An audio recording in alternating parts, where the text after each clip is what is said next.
अस्सलाम वालेकुम दोस्तों, मेरा नाम है लियो मेरे हमेशा की तरह मौजूद है दाऊद और आप देख रहे हैं क्रिकेट लवर अली शो। क्योंकि इसको देखना तो बनता है। दोस्तों आज आप लोगों से बात करेंगे नंबर 1 पे। आज आप लोगों से बात करने जा रहे हैं शर्जील खान के हवाले से।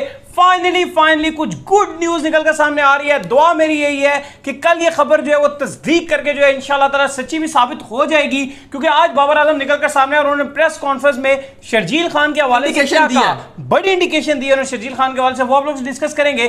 नंबर 2 पे आप लोगों से बात करेंगे कि खबर निकल कर सामने आ रही है शाहिद खान अफरीदी के हवाले से, क्या वो PSL 7 में आपको नजर आएंगे यानी, क्योंकि आप तो समझे कि PSL 7 में भी टोटल 4 मंथ ही बाकी है, 4-5 मंथ का जो है समय है, तो उसमें वो आपको नजर आएंगे यानी, वो आप लोगों से शेयर करेंगे।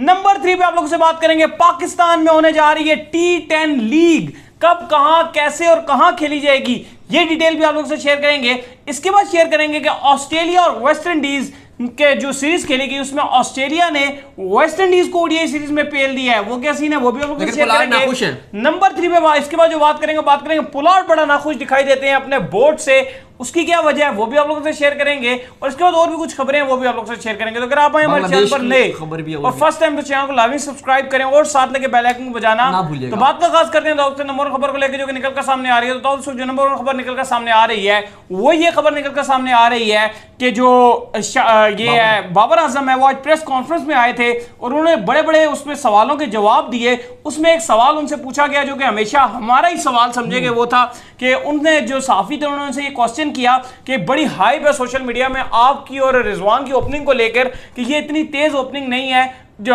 थोड़ा बहुत ये जो है प्रेशर इंक्रीज कर देती है पीछे वाले प्लेयर्स पर। तो अगर आप T20 वर्ल्ड कप के लिए इस कॉम्बिनेशन को बना रहे हैं तो ओपनिंग में आप शर्जील खान को कहां देखते हैं, शर्जील खान का क्या स्लॉट बनता है शर्जील खान का। तो इस पर उन्होंने कहा कि शर्जील खान को जब भी हम खिलाएंगे हम ऊपर ही खिलाएंगे।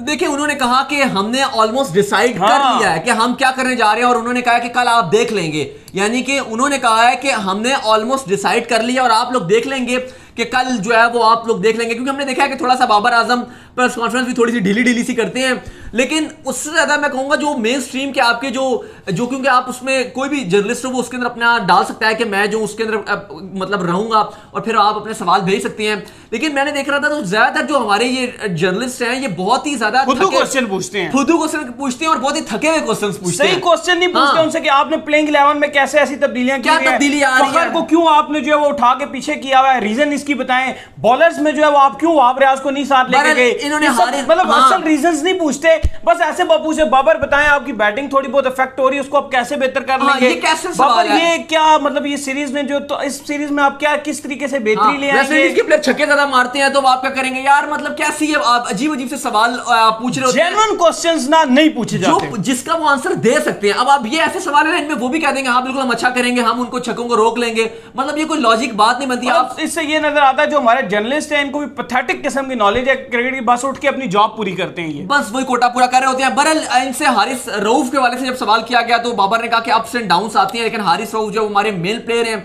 लेकिन अली उन्होंने एक बात किया बाबर आजम ने, उन्होंने कहा है कि वेस्ट इंडीज के अगेंस्ट वो डिफरेंट कॉम्बिनेशन ट्राई करेंगे और जो उनकी बेंच स्ट्रेंथ है इंपॉर्टेंट चीज जो है वो ये नोट करने वाली है। उन्होंने कहा कि हम बेंच स्ट्रेंथ को जो है वो चांस देंगे और अगर आप बेंच स्ट्रेंथ की तरफ देखेंगे तो आपको स्ट्रेंथ में जो है टोटल शर्जील और आपको उस्मान कादरी नजर आएंगे, उस्मान कादिर नजर आएंगे, शर्जील नजर आएंगे। सरफराज को तो बहुत मुश्किल है कि उनको चांस मिलता है क्योंकि रजवान अच्छी फॉर्म में नजर आ रहे हैं। बाकी इनके पास गेंदबाज हैं जैसे मोहम्मद वसीम जूनियर हो गए, उनको दे सकते हैं चांस। अरशद इकबाल को तो मुझे लगता है इतने प्लेयर्स को चांस नहीं देंगे। ये तो कहा है इन्होंने, खैर बाबर ने तो यहां तक कह दिया कि इंग्लैंड ने जो वो अपने कैप्टन को ड्रॉप किया था, तो हमें भी ये चीजें करनी चाहिए। ये सिर्फ प्रेस कॉन्फ्रेंस की हद तक बातें अच्छी लगती हैं, जब ये वापस जाएंगे ना मिसबाहुल हक को कहेंगे कि मुझे इस को ड्रॉप करना है, मिसबा कहेगा हाँ 32 लाख की नौकरी है, मजाक हो रहा है ना यहाँ पे, लेकिन अली तो मेरी नौकरी। लेकिन अली अगर आप देखोगे कल पाकिस्तान और वेस्ट इंडीज का बारबाडोस में पहला T20 खेला जाएगा। अगले मैच में आपको बताएंगे, पिच की रिपोर्ट भी बताएंगे और कुछ प्लेइंग 11 के और नाम भी आ रहे हैं, तमाम चीजें आपको बताएंगे। बारबाडोस की डिटेल रिपोर्ट में बात करेंगे, हाँ क्योंकि टाइमिंग भी डिफरेंट है पहले मैच के। लेकिन अली ये लग रहा है मुझे कि शर्जील को ये चांस दे सकते हैं क्योंकि बाबर ने जो हिंट भी दिया है कि हम बिल्कुल शर्जील को हम टॉप ऑर्डर पे ही चांस देंगे क्योंकि वो अच्छा उसी पे करते हैं ओपनिंग में ही। और अभी मैं और रिजवान कर रहे थे तो हमने चांस नहीं दिया इंग्लैंड के अगेंस्ट, क्योंकि मैं भी और आप भी और फैंस भी चाह रहे थे कि इंग्लैंड की जो विकेट्स हैं वो शर्जील को ज्यादा सूट करती। वहां पर अलबत्ता आपने चांस नहीं दिया, वेस्ट इंडीज की विकेट्स थोड़ी स्लो होती हैं, लेकिन जो बाबर की प्रेस कॉन्फ्रेंस से जो हिंट मिली है वो लग रहा है कि जिस तरह उन्होंने कहा कि बेंच स्ट्रेंथ भी ट्राई करेंगे, शर्जील का भी उन्होंने कहा कि हमने ऑलमोस्ट जो है वो डिसाइड कर लिया है और कल आपको जो है वो देखने को मिलेगा। तो इसका लग रहा है कि बाबर आजम ने एक अंदिया दे दिया है कि शर्जील खान जो है वो प्लेइंग 11 में आपको कल दिखाई दे सकते हैं। लेकिन मुझे ये लग रहा है कि शर्जील खान अगर प्लेइंग 11 में दिखाई देंगे, जो आज बाबर की बातों से मुझे लगा है कि फखर जमान को ये फिर बाहर बिठाएंगे। फिर सारी बात है, फखर को बाहर बिठा के शर्जील को डालेंगे, जो लेकिन आजम को बिठा देना। आजम का क्योंकि मिसबा भी प्रेस कॉन्फ्रेंस में आए थे तो उन्होंने भी कहा था कि हमने सिर्फ 2 ही मौके मिले और हम उनको मजीद देंगे, उनको चांस आज दे वो मसला नहीं है, लेकिन वो आप कह रही है ना, वो आप बिल्कुल ठीक बात कर रही हैं। लेकिन जो इनकी बातों से लग रहा है वो ऐसे ही लग रहा है कि ये फखर और शर्जील को फिर जो है वो एक साथ नहीं खिलाएंगे। जिस तरह इन्होंने कहा कि बेंच स्ट्रेंथ को हम ट्राई करेंगे, तो उसमें फिर वही बात आ जाती है कि ये फखर को बाहर बिठा देंगे और कुछ इस तरह कर देंगे जैसे हमने आपको पहले भी बताया था कि रिजवान और शर्जील ओपन कर जाएंगे और बाबर खुद को नंबर 3 पर रख देंगे, बाकी सब कुछ वैसा चलेगा। तो इतलात ऐसी आ रही है। बहरहाल अगला जो शो आएगा उसमें डिटेल में बात करेंगे कि किस तरीके से पाकिस्तान आधे घंटे में आ रहा है, बरबाडोस में प्लेइंग 11 किस तरीके से पाकिस्तान कैसी होगी, सारी चीजें चले आगे चले बात करेंगे। अच्छा, इसके बाद आओ जो खबर निकल कर सामने आ रही है वो खबर आ रही है शाहिद खान अफरीदी के हवाले से। तो अगर आप भी शाहिद खान अफरीदी के फैन है और क्रिकेट जो है वो आप देखते ही शाहिद खान अफरीदी की वजह से है, तो खबर ये है कि PSL जो अगला 7 है शाहिद खान अफरीदी वो भी खेलेंगे और अब से आने वाली तमाम लीग्स शाहिद खान अफरीदी कह रहे हैं मैं खेलूंगा जी। शाहिद अफरीदी इन एक्शन आ चुके हैं अली, क्योंकि रिसेंटली अभी कश्मीर प्रीमियर लीग स्टार्ट होने वाली है। पहले तो शाहिद खान अफरीदी उसमें इन एक्शन नजर आएंगे, उसके बाद जो काठमांडू को रिप्रेजेंट करेंगे एवरेस्ट प्रीमियर लीग में। और शाहिद आफरीदी ने कहा भी, जब मुझसे एक सवाल पूछा गया कि भाई कितने छक्के मार रहे हो आप एवरेस्ट प्रीमियर लीग में, तो शाहिद आफरीदी ने कहा कि भाई ये तो डिपेंड करता है कि बॉलर उस दिन मुझे कैसे मिलेंगे, लेकिन एक बात है कि मैं वहां पर एंटरटेन करने जाऊंगा क्राउड को और मैं एंटरटेन करूंगा। साथ उन्होंने कहा कि नेपाल को मैं बड़ा एक्सप्लोर करना चाहता हूं, क्योंकि वहां पे बड़ी मजेदार जगहें भी हैं जिनको मैं चाहता हूं कि उन प्लेसेस को मैं विजिट भी करूं। तो मैं बड़ा एक्साइटेड हूं और नेपाल में मेरी फैन फॉलोइंग बड़ी है, मुझे बड़ा प्यार मिलता है वहां से, बड़े मैसेजेस आते हैं। अफरीदी जो है किसी भी जहां भी नई क्रिकेट खेली जा रही है, जैसे कनाडा की थी या कोई भी हो, उसको प्रमोट करना बड़ा अच्छा काम समझते हैं और हर जगह पे जाके क्रिकेट को प्रमोट करने के लिए बड़ा अपना अहम किरदार है। अफरीदी की ये बात है ना कि बहुत सारे आप प्लेयर्स लोग हैं जो मशहूर हैं क्रिकेट की वजह से कि वो अच्छी गेम खेलते हैं, रन अच्छे बनाते हैं, लेकिन अफरीदी वो हैं, अगर आप ऑन रन की बात करोगे तो शायद उनकी एवरेज उतनी बड़ी नहीं होगी, लेकिन प्योर एंटरटेनर, मतलब क्रिकेट को इन्होंने बड़ा प्रमोट किया है। तो ये वो बंदा है जिसकी वजह से क्रिकेट बड़ा ऊंचे गई है। ये उस लेवल पे T20 और T10 की क्रिकेट खेलते थे जब ओडीआई और खाली टेस्ट मैचेस थे।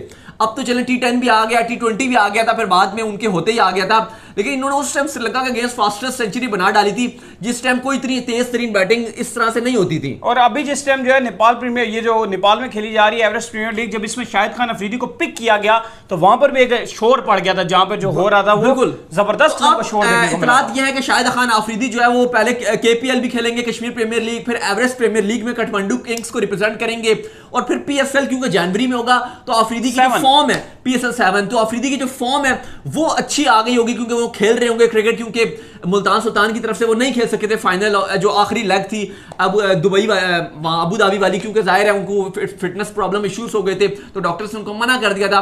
लेकिन अब अफरीदी जो लगातार क्रिकेट खेलेंगे और अपने आखिरी हिस्से में क्रिकेट के मतलब रिटायरमेंट के बहुत ही करीब है, जो वो खेल रहे हैं T20 लीग्स भी, लेकिन सही जो है वो प्योर क्रिकेट अब खेलते हुए दिखाई देंगे। सही है। इसके बाद जो खबर निकल कर सामने आ रही है वो ये आ रही है कि अब पाकिस्तान में भी होगी T10 लीग। जी हां, बड़ी खबर आ रही है जी ग्वादर से, जहां पर जो है उनके मिनिस्टर ने जो है ये बताया है कि T20 वर्ल्ड कप के एग्जैक्ट बाद जो कि स्टेडियम पूरी दुनिया में वायरल गया था, उसमें वो तैयारी कर रहे हैं T10 लीग करवाने की, और उनका ये कहना है कि हम पड़ोसी ममालिक से भी प्लेयर्स को जो है इसमें दावत देंगे और ये बड़ा जबरदस्त मेला हम सजाएंगे और ग्वादर में जितना टैलेंट है उसको ऊपर लाएंगे। देखिए बिल्कुल इसका क्रेडिट जाता है पाक आर्मी को, जिस तरीके से पाकिस्तान आर्मी भी प्रमोट कर रही है और बलूचिस्तान गवर्नमेंट ने भी कहा है कि वो पाक आर्मी के साथ मिलकर जो है ग्वादर के खूबसूरत तरीन ग्राउंड में जो T10 लीग करवाएंगे। और मजे की बात यह कि माइकल वॉन ने इसमें बड़ी ख्वाहिश जाहिर की थी कि काश मैं इधर खेल सकूं या इधर आके मैं कमेंट्री भी कर लूं। इसके अलावा शेन वॉन ने इस ग्राउंड को बड़ा प्रेज किया, क्योंकि वर्ल्ड के अगर आप मोस्ट फेवरेट्स, अगर आप बहुत ब्यूटीफुल ग्राउंड में देखेंगे तो one of the most beautiful ground है ग्वादर का। तो आगे आने वाले जो है चंद अरसों में, क्योंकि पाकिस्तान क्रिकेट बोर्ड के साथ जो है और पाकिस्तान की गवर्नमेंट और आर्मी ये भी प्लान कर रही है कि इवन श्रीलंका और बांग्लादेश को भी यहां पर इन्वाइट किया जाएगा अगले 2-3 साल के अंदर कुछ T20 मैचेस के लिए।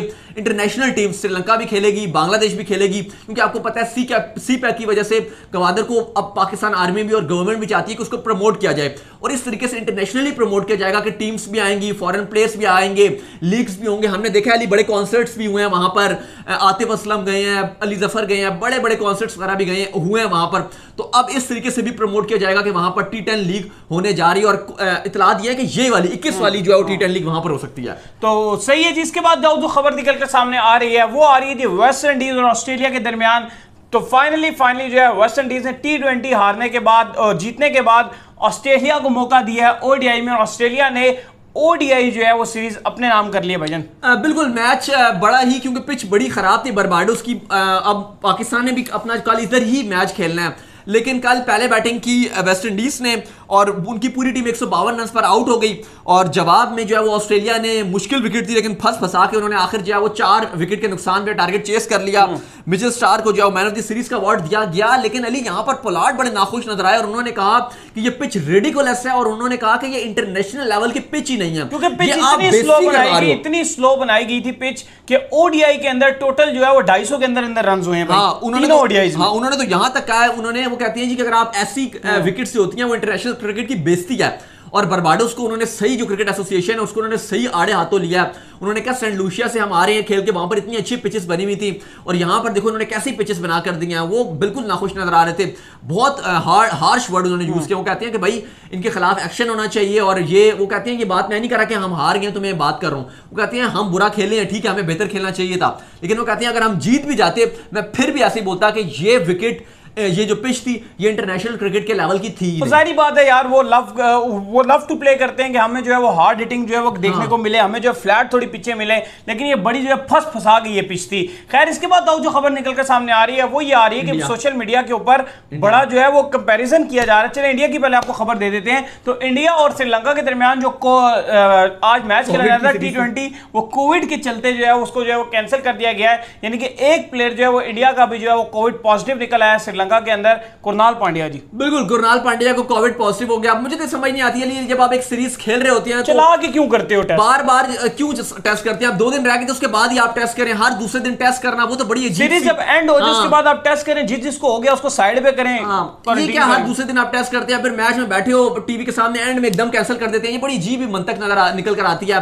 बहरहाल कुरनाल पांड्या को जो टेस्ट उनका पॉजिटिव आ गया, कुछ खास तो तबियत तो उनकी बिल्कुल ठीक है, कोई मसला तो नहीं है, लेकिन बस मैच जो कैंसिल हो गया। अब ये डिसाइड किया गया है कि अब कल मैच को रीशेड्यूल कर दिया गया है, कल और परसों जो है 2 T20 खेले जाएंगे। तो खतरात ये भी और नुकसान इनको ये भी हुआ इस इंडियन टीम को अली के 2 इनके खिलाड़ी थे, एक वो इनके सूर्य कुमार यादव और एक जो है वो पृथ्वी शॉ, जिनका नाम आ गया था इंग्लैंड के दौरे में और उन्होंने वहां जाना था। तो अब उनके लिए भी मुश्किलात आ गई हैं, शायद वो वहां जा ही ना सकें या बहुत लेट जाएं, क्योंकि जाहिर है कोविड पॉजिटिव आ गए तो सारे आइसोलेशन में चले गए। कोविड के चलते जो है ये जो इनकी सीरीज है ये कैंसिल हो गई है। इसके बाद जो खबर आ रही है वो आ रही थी, एक बड़ा जो है कंपैरिजन किया जा रहा है हार्दिक पांड्या और हसन के दरमियान, और कुछ स्टैट्स जो है वो सोशल मीडिया पर बड़े शेयर किए जा रहे हैं। तो क्या कंपैरिजन है जी? देखिए, हसन और अगर आप हार्दिक पांड्या का कंपैरिजन करेंगे तो बैटिंग की बात हो रही है, बॉलिंग में तो हसन बहुत ऊपर है, लेकिन अगर आप बॉलिंग का कंपैरिजन भी करेंगे तो माफ कीजिएगा, बॉलिंग में तो बहुत ऊपर है हसन, लेकिन अगर आप बैटिंग का कंपैरिजन भी करेंगे तो हार्दिक से बड़ा ऊपर नजर आ रहे हैं। और ये बात प्रूफ दिखाई दे रही है कि हसन अली ऑलराउंडर हैं। हम बार बार क्या कर थक गए हैं कि आप फहीम या शादाब को ऑलराउंडर मानते हो, लेकिन रियल मायनों में आपके पास हसन अली ऑलराउंडर हैं, आपके वहाब रियाज ऑलराउंडर है। मैं आपको अगर खबर एक ये भी आई आज ऑलराउंडर के ऊपर कि बिलावल भट्टी बड़ा जो है गुस्सा दिखाई दी है, वो निकल कर सामने आए हैं। उन्होंने ये कहा है कि मुझे जो है वो ड्रॉप किया गया था, उसके बाद फहीम अशरफ को चांस दिया गया, तो फहीम अशरफ ने पिछले 3-4 सालों में एक भी ऐसी जो है बाकियों की भी बात की। वो कहते हैं अनवर अली के साथ ज्यादती हुई है, वो कहते हैं आमिर यामीन को चांस नहीं मिले, वो कह रहे हैं हम सारे जो ऑलराउंडर हैं हमें बाहर किया गया था, लेकिन उसके बाद जो फहीम अशरफ है इसको बिला वजह ही चांसेस दिए जा रहे हैं। और रीजन ये है कि इसके रिलेशनशिप अच्छे हैं, बस जाहिर है दोस्तियां अच्छी है, रोटी गैंग है, आजकल तो हेयर स्टाइल भी बनाया, सब ने एक जैसे हेयर स्टाइल बना लिया। उसके अलावा मैं आपके साथ शेयर कर देता हूं जो स्टैट्स है। अगर बात की जाए तो हसन के 37 मैचेस, हार्दिक पांड्या ने 49 मैचेस जो है वो खेले हैं। अगर आप एवरेज की बात करेंगे तो हसन की 9.83 की एवरेज है, 19.83। अगर आप हार्दिक की बात करेंगे तो 19.36 की। स्ट्राइक रेट की बात करेंगे तो हार्दिक 145 का है और हसन का स्ट्राइक रेट जो है वो 191 से भी ऊपर का स्ट्राइक रेट है, यानी कि लगभग 200 के स्ट्राइक रेट से हसन बैटिंग करते हैं, 19 की एवरेज है। तो भाई ये चीज क्लियर बता रही है कि T20 में तो हसन आपके प्योर ऑलराउंडर हैं और बहुत बड़े और बहुत इंपॉर्टेंट खिलाड़ी हैं आपके, specially in T20 world cup. तो ना सिर्फ उनकी बॉलिंग बल्कि हमें उनकी बैटिंग की भी बहुत जरूरत है। सही है। इसके बाद जो खबर आ रही है वो बांग्लादेश से आखिरी खबर निकलकर सामने आ रही थी, वो क्या खबर जी? बिल्कुल, बांग्लादेश से खबर ये निकल कर आ रही है कि जो एशवेल प्रिंस थे, उनके जो साउथ अफ्रीका के फॉर्मर स्टार बैट्समैन थे, उनको जिम्बाब्वे के दौरे के लिए अपना बैटिंग कंसल्टेंट, बैटिंग कोच लगाया गया था। लेकिन अब बांग्लादेश क्रिकेट बोर्ड ने यह डिसाइड किया कि अब इनको T20 वर्ल्ड कप तक जो अपने साथ रखा जाएगा और एशवेल प्रिंस जो है वो उनके बैट्समैनों की टेक्निक ठीक करते रहेंगे और यूएई में उनका ऐसा बैटिंग कोच जाएंगे प्रिंस। तो ये तो उम्मीद करते हैं कि आज का हमारा शो आपको आया, पसंद आया, पसंद वीडियो को लाइक कीजिए, हमारे चैनल को सब्सक्राइब कीजिए, साथ ही बेल आइकन को बजाइए, दो फॉलो कीजिए। बिल्कुल, मुझे इंस्टाग्राम में फॉलो कर लें, पे मैं मौजूद हूं दाऊद क्रिकेट के नेम से। कुछ सवाल हो तो भेजिएगा, मुझे फॉलो कीजिए, मैं मौजूद क्रिकेट ऑफिशियल के नाम से। फिर आप लोग सुनते हैं नेक्स्ट वीडियो में, तब तक अल्लाह हाफिज, बाय बाय। अपना